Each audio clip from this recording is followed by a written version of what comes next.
मिलिए इन प्रेरणादायक शख्सियतों से मेरे साथ कार्यक्रम तेजस्विनी में, सिर्फ डीडी न्यूज पर।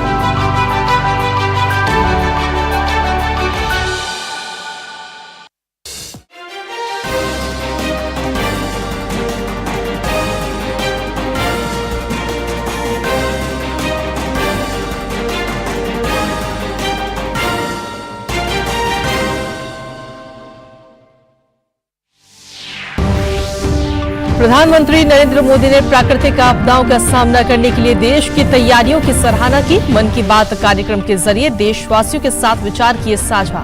चक्रवात विपर्यय से निपटने के लिए कच्छ के लोगों की हिम्मत और तैयारियों की भी जमकर की प्रशंसा। पीएम मोदी ने देश पर आपातकाल थोपे जाने को बताया इतिहास का काला दौर। लोकतंत्र समर्थकों पर किए गए अत्याचारों का किया जिक्र। युवा पीढ़ी से लोकतंत्र के मायने और उसकी अहमियत समझने का किया आह्वान। प्रधानमंत्री ने अंतर्राष्ट्रीय योग दिवस को लेकर दुनिया भर में हो रही तैयारियों को लेकर जताया उत्साह। पीएम मोदी ने की लोगों से योग को रोजमर्रा की जिंदगी का हिस्सा बनाने की अपील। पीएम यूएन मुख्यालय में योग दिवस पर आयोजित कार्यक्रम में लेंगे हिस्सा। प्रधानमंत्री ने खेलों में देश के बढ़ते दबदबे को सराहा। खेलो इंडिया यूनिवर्सिटी गेम्स के सफल आयोजन पर कहा, नए नए कीर्तिमान हासिल करते हुए खिलाड़ी विश्व मंच पर बना रहे हैं नई पहचान। कहा, जूनियर और पुरुष महिला हॉकी टीम ने एशिया कप जीतकर तिरंगे की बढ़ाई शान।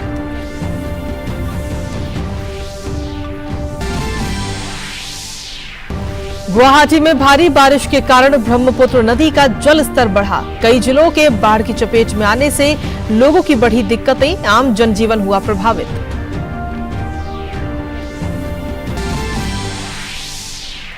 इंडोनेशिया ओपन बैडमिंटन टूर्नामेंट के पुरुष डबल्स के फाइनल में आज भारत के चिराग शेट्टी और सात्विक साईराज की जोड़ी का मलेशिया के अरोनचिया और वुई यिक्सोह की जोड़ी से होगा मुकाबला। सेमीफाइनल में भारतीय जोड़ी ने कोरियाई जोड़ी को कड़े संघर्ष में दी थी शिकस्त।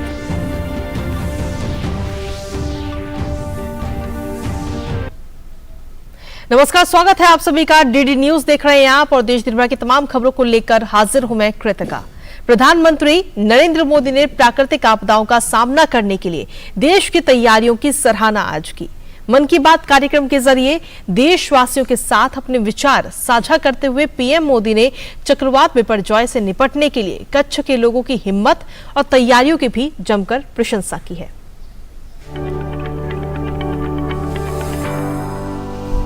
प्रधानमंत्री नरेंद्र मोदी ने मन की बात कार्यक्रम में प्राकृतिक आपदाओं का सामना करने के लिए देश की तैयारियों की सराहना की।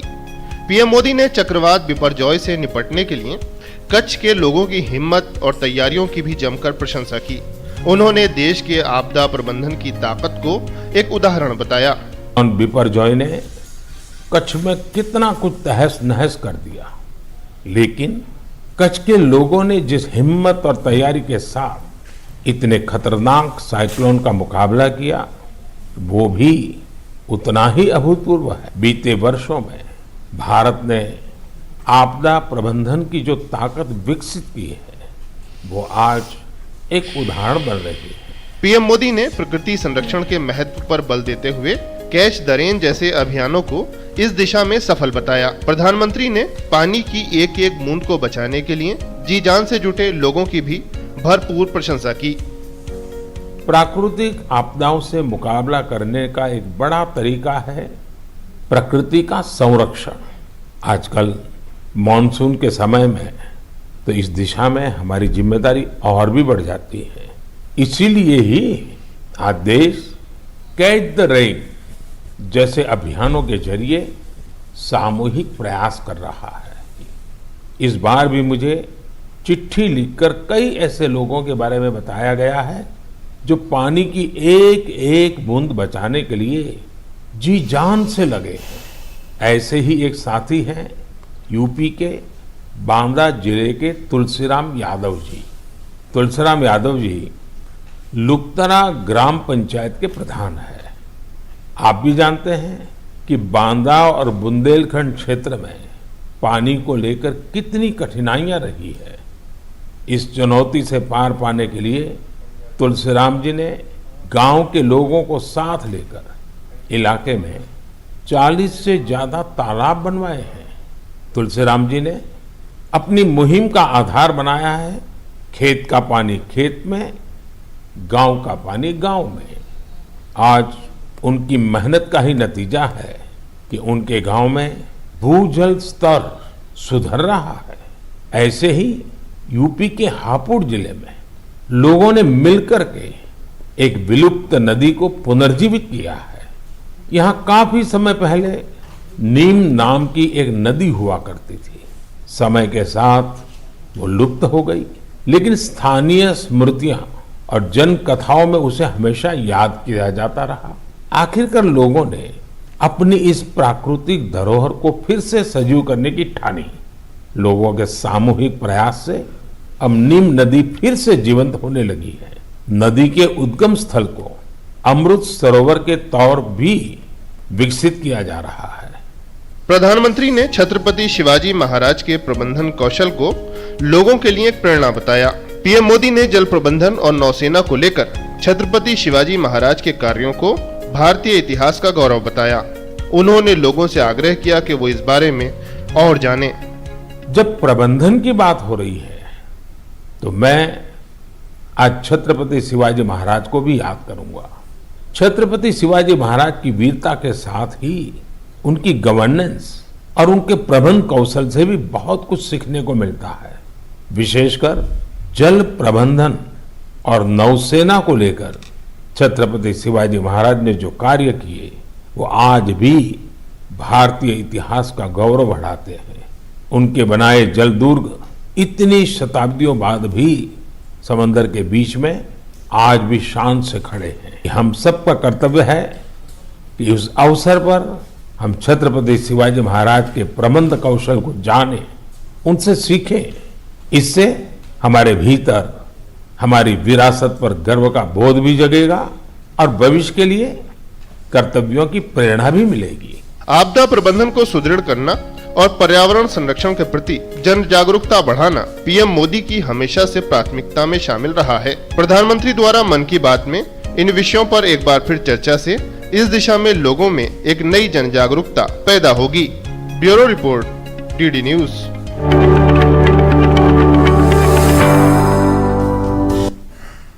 वहीं आज के इस कार्यक्रम में प्रधानमंत्री नरेंद्र मोदी ने देश पर आपातकाल थोपे जाने को इतिहास का काला दौर बताया। मन की बात कार्यक्रम में पीएम मोदी ने लोकतंत्र समर्थकों पर किए गए अत्याचारों का भी जिक्र किया। उन्होंने युवा पीढ़ी से लोकतंत्र के मायने और उसकी अहमियत समझने का भी आह्वान किया है।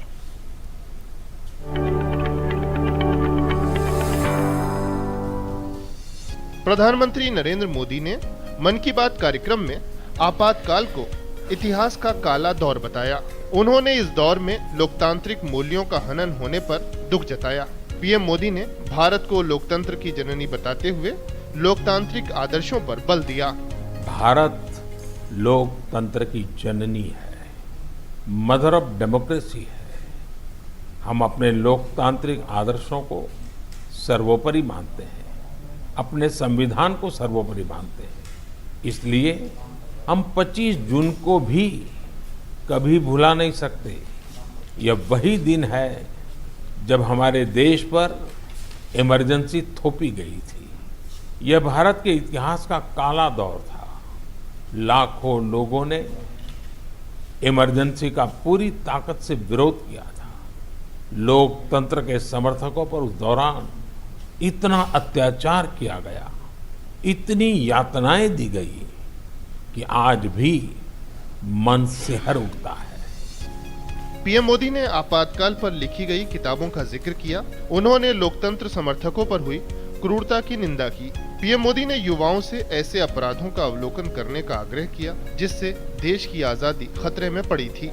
आजादी के अमृत महोत्सव के इस दौर में पीएम मोदी ने युवा पीढ़ी से लोकतंत्र के मायने और उसकी अहमियत समझने का भी आह्वान किया। अत्याचारों पर पुलिस और प्रशासन द्वारा दी गई सजाओं पर बहुत सी पुस्तकें लिखी गई हैं। मुझे भी संघर्ष में गुजरात नाम से एक किताब लिखने का उस समय मौका मिला था।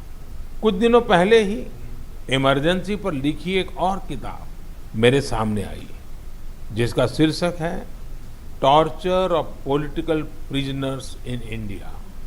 इमरजेंसी के दौरान छपी इस पुस्तक में वर्णन किया गया है कि कैसे उस समय की सरकार लोकतंत्र के रखवालों से क्रूरतम व्यवहार कर रही थी। इस किताब में ढेर सारी केस स्टडीज हैं, बहुत सारे चित्र हैं। मैं चाहूँगा कि आज जब हम आज़ादी का अमृत महोत्सव मना रहे हैं तो देश की आज़ादी को खतरे में डालने वाले ऐसे अपराधों का भी जरूर अवलोकन करें। इससे आज की युवा पीढ़ी को लोकतंत्र के मायने और उसकी अहमियत समझने में और ज़्यादा आसानी होगी। आपातकाल के समय लोगों के मौलिक अधिकारों पर जिस तरह हमला किया गया, उसकी सिहरन आज भी लोगों के दिलो दिमाग में जिंदा है। Bureau report, DD news.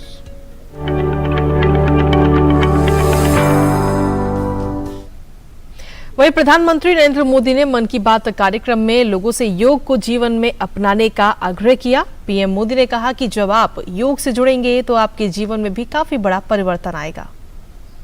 साथियों, इस बार मुझे न्यूयॉर्क के संयुक्त राष्ट्र मुख्यालय यूएन में होने वाले योग दिवस कार्यक्रम में शामिल होने का अवसर मिलेगा। मैं देख रहा हूं कि सोशल मीडिया पर भी योग दिवस को लेकर गजब का उत्साह दिख रहा है। साथियों, मेरा आप सभी से आग्रह है कि आप योग को अपने जीवन में जरूर अपनाएं, इसे अपनी दिनचर्या का हिस्सा बनाएं। अगर अब भी आप योग से नहीं जुड़े हैं तो आने वाली 21 जून इस संकल्प के लिए बहुत बेहतरीन मौका है। योग में तो वैसे भी ज्यादा तामझाम की जरूरत ही नहीं होती है। देखिए, जब आप योग से जुड़ेंगे तो आपके जीवन में कितना बड़ा परिवर्तन आएगा। प्रधानमंत्री नरेंद्र मोदी ने मन की बात कार्यक्रम के जरिए खेलों में देश के बढ़ते दबदबे को भी सराहा। प्रधानमंत्री ने कहा कि जूनियर और पुरुष महिला हॉकी टीम ने एशिया कप जीतकर विश्व भर में तिरंगे की शान को बढ़ाया है। साथ ही साथ प्रधानमंत्री ने एशियन अंडर 20 एथलेटिक्स चैंपियनशिप में शानदार प्रदर्शन करने वाले भारतीय दल की भी प्रशंसा की। मेरे प्यारे देशवासियों, इसी महीने खेल जगत से भारत के लिए कई बड़ी खुशखबरियां आई हैं। भारत की टीम ने पहली बार विमेन्स जूनियर एशिया कप जीतकर तिरंगे की शान बढ़ाई है। इसी महीने हमारी मेंस हॉकी टीम ने भी जूनियर एशिया कप जीता है। इसके साथ ही हम इस टूर्नामेंट के इतिहास में सबसे अधिक जीत दर्ज करने वाले टीम भी बन गए हैं। जूनियर शूटिंग वर्ल्ड कप, उसमें भी हमारी जूनियर टीम ने भी कमाल कर दिया। भारतीय टीम ने इस टूर्नामेंट में पहला स्थान हासिल किया है। इस टूर्नामेंट में कुल जितने गोल्ड मेडल थे उसमें से 20% अकेले भारत के खाते में आए हैं। इसी जून में एशियन अंडर 20 एथलेटिक चैंपियनशिप भी हुई। इसमें भारत पदक तालिका में 45 देशों में टॉप 3 में रहा। प्रधानमंत्री ने अंतर्राष्ट्रीय स्तर पर भारतीय खिलाड़ियों के शानदार प्रदर्शन की बात करते हुए कहा कि देश के युवा अब उन खेलों में नाम रोशन कर रहे हैं जिसमें भारत की कोई पहचान नहीं थी। था जब हमें अंतर्राष्ट्रीय आयोजनों के बारे में पता तो चलता था, लेकिन उनमें अक्सर भारत का कहीं कोई नाम नहीं होता था। लेकिन आज मैं केवल पिछले कुछ सप्ताह की सफलताओं का जिक्र कर रहा हूं तो भी लिस्ट इतनी लंबी हो जाती है। यही हमारे युवाओं की असली ताकत है। ऐसे कितने ही खेल और प्रतियोगिताएं हैं जहां आज भारत पहली बार अपनी मौजूदगी दर्ज करवा रहा है। जैसे कि लॉन्ग जंप में श्री शंकर मुरली ने पेरिस डायमंड लीग जैसे प्रतिष्ठित आयोजन में देश को ब्रॉन्ज दिलाया है। ये इस प्रतियोगिता में भारत का पहला मेडल है। ऐसे ही एक सफलता हमारी अंडर 70 वुमेन रेसलिंग टीम ने किर्गिस्तान में भी दर्ज की है। मैं देश के इन सभी एथलीट्स, उनके पेरेंट्स और कोचिज सबको उनके प्रयासों के लिए बहुत बहुत बधाई देता हूं। पीएम मोदी ने मन की बात कार्यक्रम में कहा कि खिलाड़ी अंतर्राष्ट्रीय स्तर पर, खिलाड़ियों की सफलता के पीछे राष्ट्रीय स्तर पर खिलाड़ियों की कड़ी मेहनत है। उन्होंने खेलो इंडिया यूनिवर्सिटी गेम्स के सफल आयोजन पर कहा कि नए नए कीर्तिमान हासिल करते हुए खिलाड़ी विश्व मंच पर देश की नई पहचान बना रहे हैं। इंटरनेशनल आयोजनों में देश की सफलता के पीछे राष्ट्रीय स्तर पर हमारे खिलाड़ियों की कड़ी मेहनत होती है। आज देश के अलग अलग राज्यों में एक नए उत्साह के साथ खेलों के आयोजन होते हैं। इनसे खिलाड़ियों को खेलने, जीतने और हार से सीखने का मौका मिलता है। जैसे अभी उत्तर प्रदेश में खेलो इंडिया यूनिवर्सिटी गेम्स का आयोजन हुआ। रोविंग स्पर्धा में असम की कॉटन यूनिवर्सिटी के अन्यतम राजकुमार ऐसे पहले दिव्यांग खिलाड़ी बने जिन्होंने इसमें हिस्सा लिया। बरकतुल्ला यूनिवर्सिटी की निधि पवैया घुटने में गंभीर चोट के बावजूद शॉटपुट में गोल्ड मेडल जीतने में कामयाब रही। बेहतरीन प्रदर्शन करने वाले बहुत सारे एथलीट्स को टॉप स्कीम से भी बहुत मदद मिल रही है। हमारे खिलाड़ी जितना खेलेंगे उतना ही खिलेंगे। और इसी बीच खबरों में वक्त हो चुका है एक छोटे से ब्रेक का। आप देखते रहिए DD news.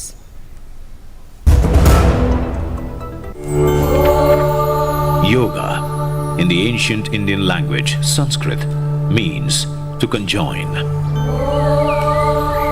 Conjoining our body with the mind and conjoining our soul with the universal spirit is yoga.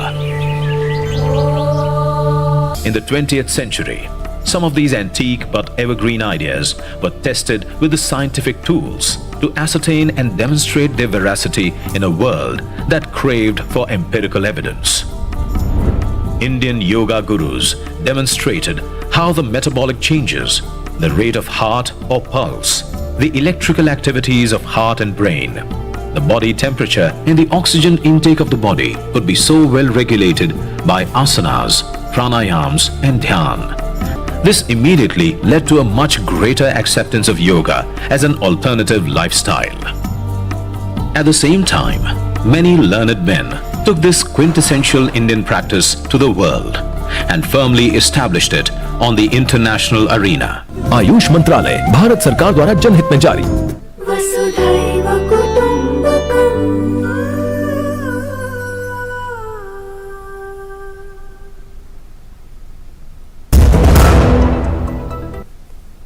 और ब्रेक के बाद एक बार फिर से स्वागत है आप सभी का। खबरों में आगे बढ़ेंगे और अब बात करेंगे प्रधानमंत्री के अमेरिका दौरे की।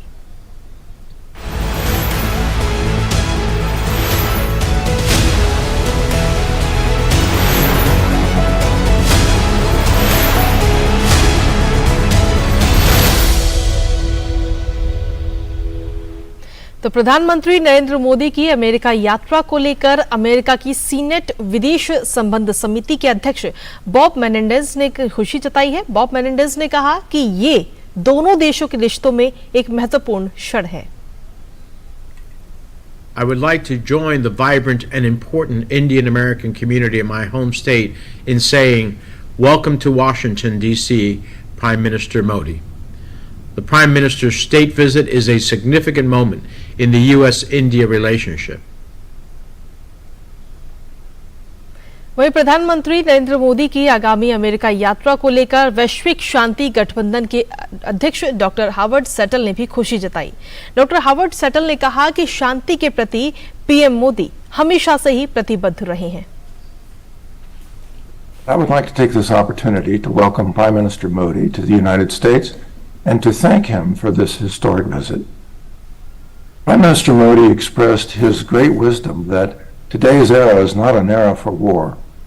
This commitment to peace and prosperity for all mankind is a most important message flowing from the land that gave the world the most profound Vedic knowledge.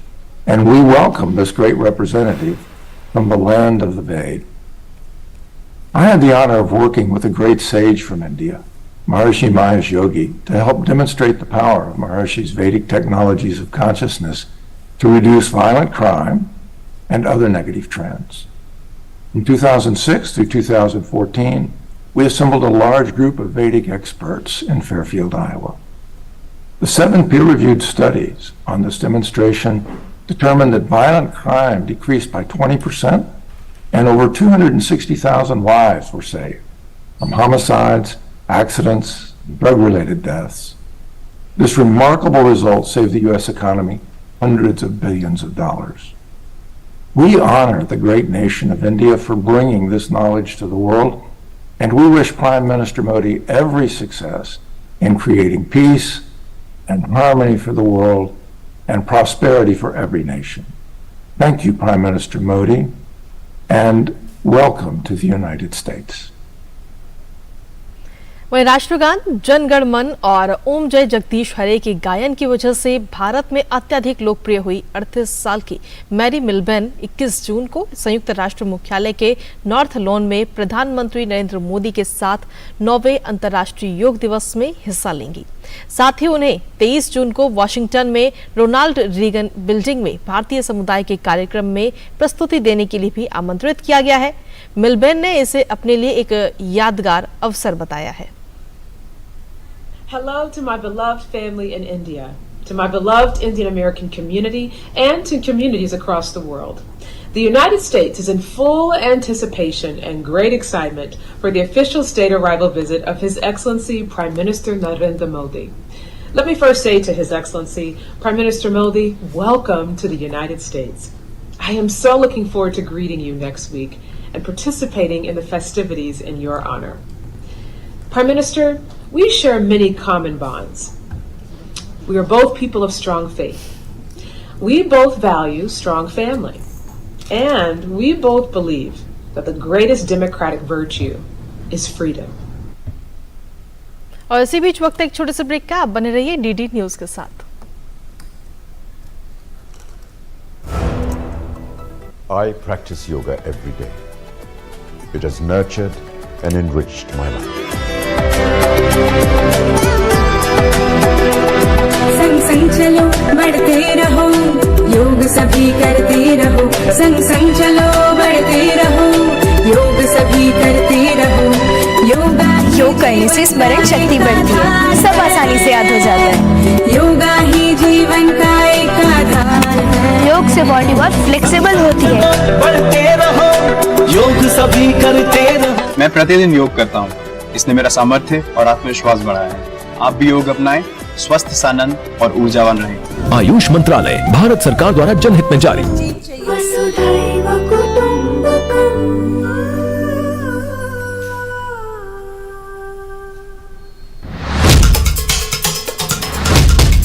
मकसद हो बुलंद लोकतंत्र की आवाज, जज्बा तमाशे का शोर नहीं, जनहित पर हो जोर। मुद्दा जो तय करता हो देश की दिशा, सवाल वही जिनसे जुड़ा हो जन सरोकार। देखिए 5 की पंचायत मेरे साथ सोमवार से शुक्रवार शाम 5 बजे सिर्फ डीडी न्यूज पर।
आयुष मंत्रालय भारत सरकार द्वारा जनहित में जारी।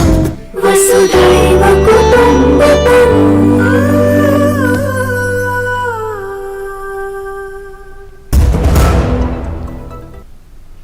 और ब्रेक के बाद एक बार फिर से स्वागत है आप सभी का। खबरों में आगे बढ़ेंगे और बात करेंगे अब राजस्थान की, जहां कई इलाकों में लगातार चक्रवात बिपरजॉय का प्रभाव देखने को मिल रहा है। राजस्थान के कई क्षेत्रों में भारी बारिश हो रही है। भारी बारिश की वजह से बाड़मेर जिले के सबसे बड़े मेली बांध में अब तक 10 फीट पानी की आवक भी हो चुकी है। वहीं जर्मनी के बर्लिन में स्पेशल ओलंपिक की शुरुआत हो गई है और शनिवार की देर रात बर्लिन के ओलंपिक स्टेडियम में रंगारंग उद्घाटन समारोह के साथ इन खेलों की शुरुआत हुई। खेलों का आयोजन 17 जून से 25 जून तक किया जाएगा और भारत की तरफ से स्पेशल ओलंपिक में 158 एथलीट और 57 कोच हिस्सा ले रहे हैं। इन खेलों में विश्व भर से करीब 7000 एथलीट पदक के लिए जोर आजमाइश करते हुए नजर आएंगे। स्पेशल ओलंपिक के आयोजन के लिए जर्मनी का बर्लिन शहर पूरी तरह से तैयार है। असाधारण क्षमताओं के साथ हजारों की संख्या में एथलीट और अधिकारी इन खेलों में हिस्सा लेने के लिए बर्लिन पहुंच गए हैं। खेलों का आयोजन 17 जून से 25 जून तक किया जाएगा। इस साल इस स्पेशल ओलंपिक्स में 26 प्रतिस्पर्धाएं शामिल की गई हैं, जिनमें 190 देशों के 7000 विशेष एथलीट हिस्सा लेंगे। इन एथलीटों को 3000 से अधिक ट्रेनर्स और 20,000 के आसपास वॉलंटियर्स का सपोर्ट रहेगा। इन खेलों में हिस्सा ले रहा भारतीय दल समावेश और सशक्तिकरण के लिए देश की प्रतिबद्धता को दर्शाता है। भारत की तरफ से स्पेशल ओलंपिक में 198 एथलीट और 57 कोच हिस्सा ले रहे हैं। शनिवार की देर रात बर्लिन के ओलंपिक स्टेडियम में रंगारंग उद्घाटन समारोह के साथ इन खेलों की शुरुआत हुई। जर्मनी के राष्ट्रपति फ्रैंक वॉल्टर स्टीनमेयर ने इस आयोजन का आधिकारिक उद्घाटन किया। इस अवसर पर विशेष ओलंपिक ध्वज को ओलंपिक और विशेष ओलंपिक एथलीटों द्वारा मंच पर ले जाया गया। Games is for me amazing. I want the gold medal. I give my best, and the concentration is high. This done. The concentration not sleeping, and I give my best. Yeah, with regards to including all people, all nations, everything, I think this is the most inclusive event on the planet, and we can see everywhere. You see them walking past in the camera. It unites entire nations. It unites people of all kinds, and it's just a super beautiful event, full of passion, full of happiness, and full of joy. भारतीय दल, जिसमें विभिन्न राज्यों और क्षेत्रों के athlete शामिल हैं, 16 खेल स्पर्धाओं में मुकाबले में शामिल दिखाई देगा। 2019 में अबू धाबी में हुए स्पेशल ओलंपिक में भारत का शानदार प्रदर्शन रहा था। भारत ने 85 स्वर्ण समेत रिकॉर्ड 368 मेडल जीते थे। इस गेम्स के माध्यम से जो कि स्पेशल एथलीट्स हैं, उनको उनका जो एक मुहिम है उसको एक शानदार बल मिलेगा और एक ज्यादा यूनाइटेड और एक मोर इंक्लूसिव वर्ल्ड की ओर एक बेहतर कदम होगा। कैमरा पर्सन केटी राव के साथ Narayan Singh, DD news, Berlin. और इसी के साथ फिलहाल मेरे साथ इस बुलेटिन में इतना ही। बाकी देश दुनिया की तमाम खबरों के लिए आप देखते रहिए डीडी न्यूज।